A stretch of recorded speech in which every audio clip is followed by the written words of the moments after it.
I guess it is possible to buy politicians. How's everybody doing? My name is Anthony Brian Logan, and today we got to talk about Sam Bankman-Fried and the campaign finance charges against him being totally dropped. Now, this is a big story for quite a few reasons, and before we get into all the details, let's back up a little bit to explain what's going on, just so we're on the same page with each other. Now, Sam Bankman-Fried is the founder of FTX. Now, FTX was supposed to be a crypto exchange.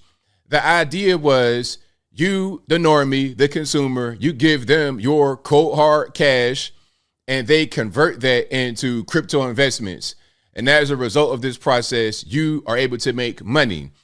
The problem is that this fund became kind of a personal slush fund for Sam Bankman-Fried and others. And part of what he spent the money on was politicians. He took $90 million and gave it to 300 politicians. And he literally was trying to buy their favor. That's what was said. They came out and admitted it.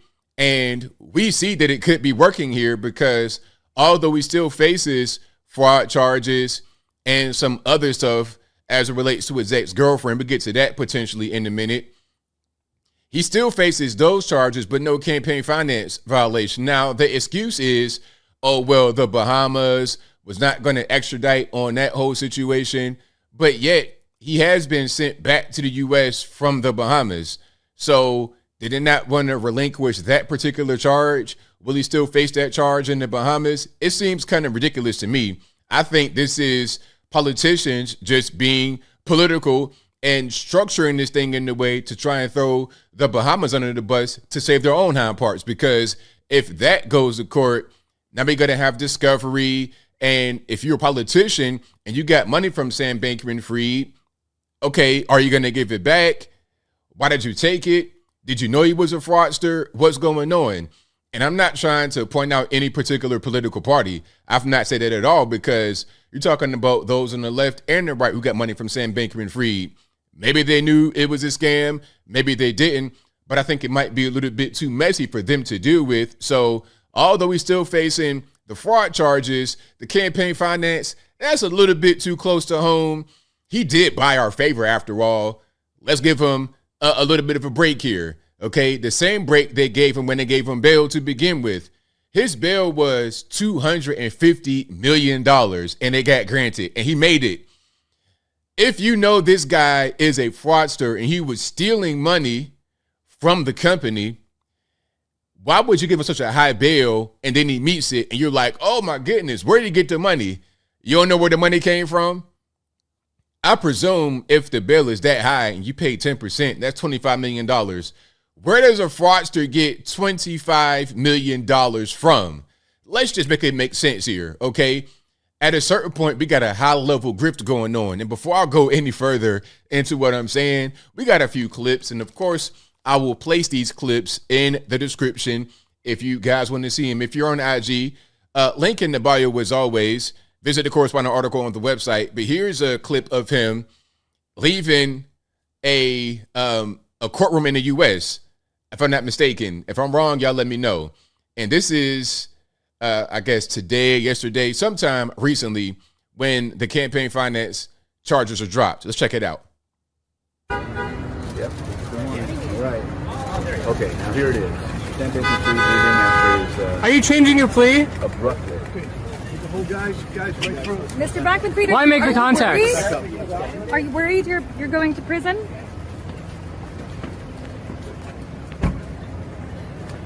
All right, so there you have it.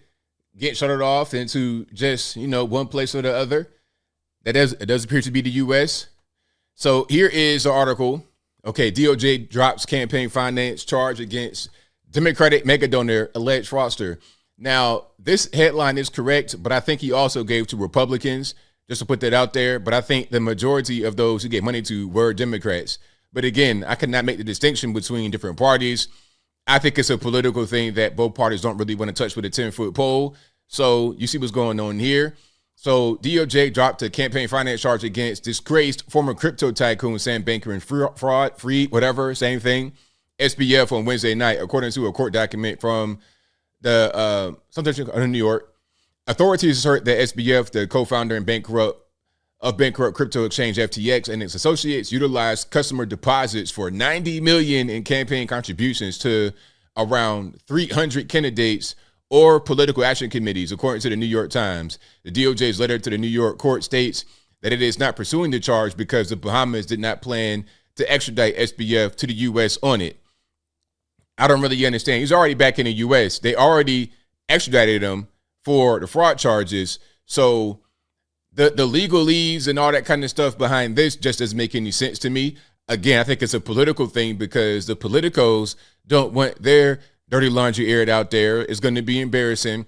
Although some of them may not have taken money knowing that he was a fraudster at the time. They don't want it to interfere with their upcoming campaign, their reelection. They want to stay in power. So they'd rather just not have that be part of it. Okay. They'd rather have that not be the issue.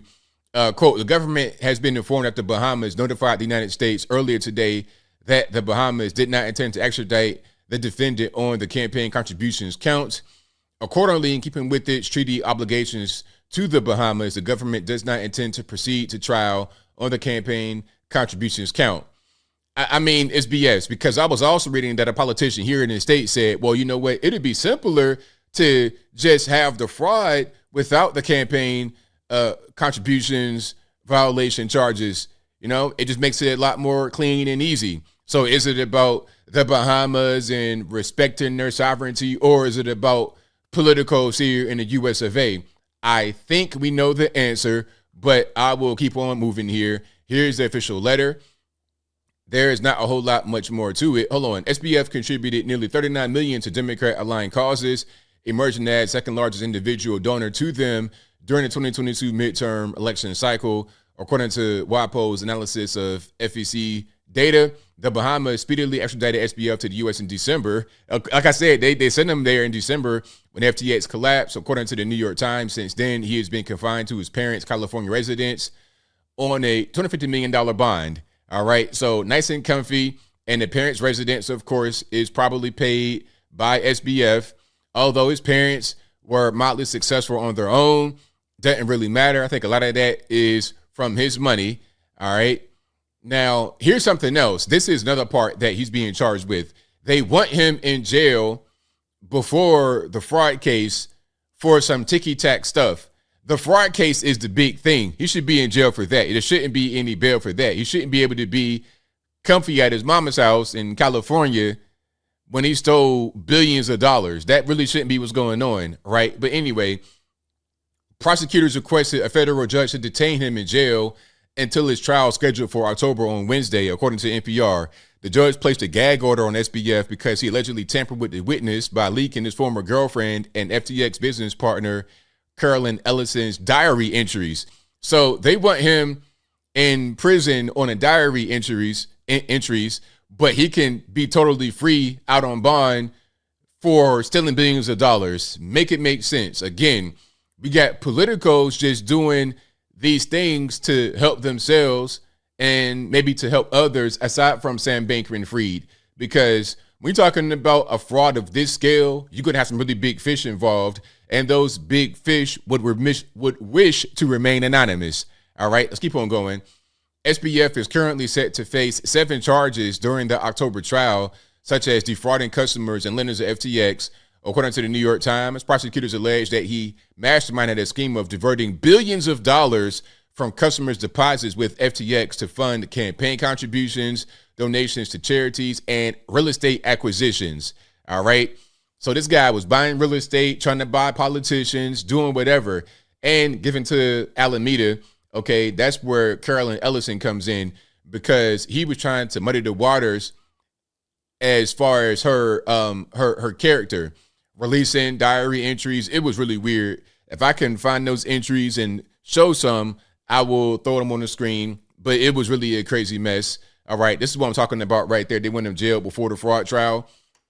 Maybe he should have already been in jail because of the fraud charges, just maybe. And there's your guy. Look at that handsome face, right? I mean, nobody would think he would steal any of your money, although he looks identical to Bernie Madoff, who did the exact same thing. But That's a different story, and I digress. Let me see if I can find something here. So here's the real piece that you wouldn't get. Wall Street Journal. So they allege Bankman-Fried's attempts to discredit a former member of his inner circle who is expected to testify against him. Bankman-Fried provided private writings of Carolyn Ellison, his one-time lover and former chief executive of his crypto investment firm Alameda Research, to a New York Times reporter that were cited in a story published last week. Okay, so that's right there. That's what happened right there. Maybe I can link to that in the box. Let's keep on going here. Now, this is going to be information that came out in December, right around the time when he got arrested. This is from that particular period. Let's check it out right quick. FTX founder Sam Bankman-Fried, he's behind bars in the Bahamas, denied bail as he fights extradition back to the U.S., where prosecutors have charged him with a massive years-long fraud. Chief business correspondent Rebecca Jarvis is at the U.S. Attorney's Office here in New York. Good morning, Rebecca. So this is before he was extradited. This was like he was still trying to get arrested. And back then, they were trying to say that it was going to be hard for him to get sent back to the U.S. I'm like, really? For real? And then almost immediately after that, they sent him right back to the U.S. Now they're trying to say that they didn't want to extradite him on that particular charge of the campaign finance. I call BS. Now, this is when they sent him back. Like, what you just saw was from December, I think, 14th. Like, a week later, they sent him to the U.S. So what are we even saying? I think the U.S. has a lot more power over the Bahamas than what they're trying to let on. Let's check it out right quick.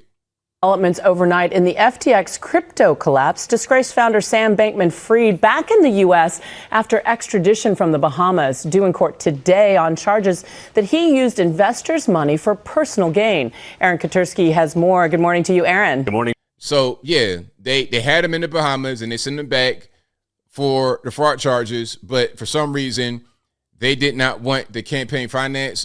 Why would they even have a concern about that? You're talking about U.S. politicians. Why would the Bahamas not want him to get sent here and be tried on that? I'm calling BS on the whole situation. I will link to these videos and all my articles and everything in the description. But as I close, I want to say this. I guess you can buy politicians, right? I mean, he's still going to go to jail, maybe, perhaps, because of the fraud charges. But he's able to be out on bond, paying $25 million to get out. No big deal, right? I know you're a fraudster and you stole billions of dollars. I know where the money came from, but hey, man, I got to get my taste, right? We're in New York City. I got to get some money. I got to put it in my pocket. We got a budget to try and meet. I mean, what are we doing? It's so corrupt. It's ridiculous. And they don't want that corruption to get leaked out there during the trial process. They'd rather just lock him up for the fraud, give him a slap on the wrist, and then keep on rocking until the next fraud gets uncovered. Then they do the exact same thing over again. It could be a bailout. It could be all kind of stuff going on. Same thing they did with these banks. Signature Bank gave Mark Zuckerberg a 1% mortgage. It's like, well, what are we doing? You do stuff like that, then you fail, then you want us to bail you out. This whole money and fraud thing is getting out of control in the US of A. And at a certain point, we could kick the can down the road for so long until it comes to a screeching halt, and then we're going to be in big trouble. But I think I'll leave that right there for now. And what say you? What's your take on Sam Bankman-Fried and the campaign finance charges being dropped, but the fraud charge is still being there, but they want to get him locked up for leaking the diary entry? Why should he go to jail over the diary entry when he's not in jail for the fraud? Make that make sense. Whatever your thoughts are, let me know in the comments below. You guys know where I'm at. Business as usual. Politicians can be purchased. We see that happening right before our very eyes. This case makes no sense. He should be in jail right now because of what he did, but he's not. He should face a campaign finance violation. How are you going to steal money and then give that to politicos with the intention of buying them and not have that be campaign finance violation? Make that make sense to me. Oh, I know why. It's because he was able to purchase politicians and they gave him some favor. It's very easy to see, but whatever your thoughts are, please let me know in the comments below. And that's all I got to say for this video. If you like what you heard, please comment, rate, share, and subscribe. Peace.